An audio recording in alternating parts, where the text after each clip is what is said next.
ಎಳನೀರಿನ ಒಳಗೆ ನೀರ್ ಹೇಗ್ ಹೋಗುತ್ತೆ ಅಂತ ನಿಮ್ಗೆ ಗೊತ್ತಾ? ಆದ್ರೆ ಒಂದು ಇಂಟ್ರೆಸ್ಟಿಂಗ್ ವಿಷಯ ಏನ್ ಗೊತ್ತಾ? ನೀವು ಕುಡಿಯುವ ಈ ಎಳನೀರು 1 ವರ್ಷದ ಹಿಂದೆ ಕೇವಲ ಒಂದು ಸಣ್ಣ ಹೂವಾಗಿತ್ತು. ಹೌದು, ಇದ್ರ ಸ್ಟೋರಿ ಶುರು ಆಗೋದು ತೆಂಗಿನ ಮರದಲ್ಲಿ ಬೆಳೆಯುವ ಒಂದು ಸಣ್ಣ ಹೂವಿನಿಂದ.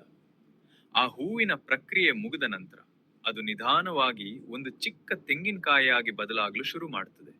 ಮೊದಲ ಕೆಲವು ತಿಂಗಳಲ್ಲಿ ಅದರ ಹೊರಗಿನ ಹಸಿರು ಪದರ ಮತ್ತು ಒಳಗಿನ ಗಟ್ಟಿಯಾದ ಚಿಪ್ಪು ತಯಾರಾಗುತ್ತದೆ.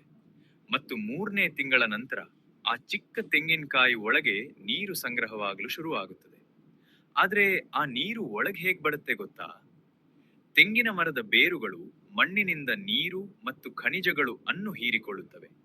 ನಂತರ ಮರದ ಒಳಗೆ ಇರುವ ಸಣ್ಣ ಸಣ್ಣ ನ್ಯಾಚುರಲ್ ಪೈಪ್ಸ್ ಮೂಲಕ ಆ ನೀರು ಮೇಲಿರುವ ತೆಂಗಿನಕಾಯಿ ತನಕ ತಲುಪುತ್ತದೆ.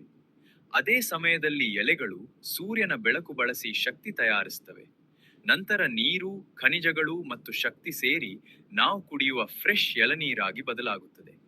ಆದ್ರೆ ಇನ್ನೊಂದು ಆಶ್ಚರ್ಯ ಏನ್ ಗೊತ್ತಾ? ತೆಂಗಿನಕಾಯಿ ದೊಡ್ಡದಾಗುತ್ತಾ ಹೋದಂತೆ ಅದೇ ಎಳನೀರು ನಿಧಾನವಾಗಿ ಬಿಳಿ ಮಲಾಯಿಯಾಗಿ ಬದಲಾಗಲು ಶುರು ಮಾಡುತ್ತದೆ. ಪ್ರಕೃತಿಯ ಈ ಅದ್ಭುತದ ಬಗ್ಗೆ ನಿಮ್ಮ ಅನಿಸಿಕೆ ಏನು ಅಂತ ಕಮೆಂಟ್ ಮಾಡಿ ನೋಡಿ.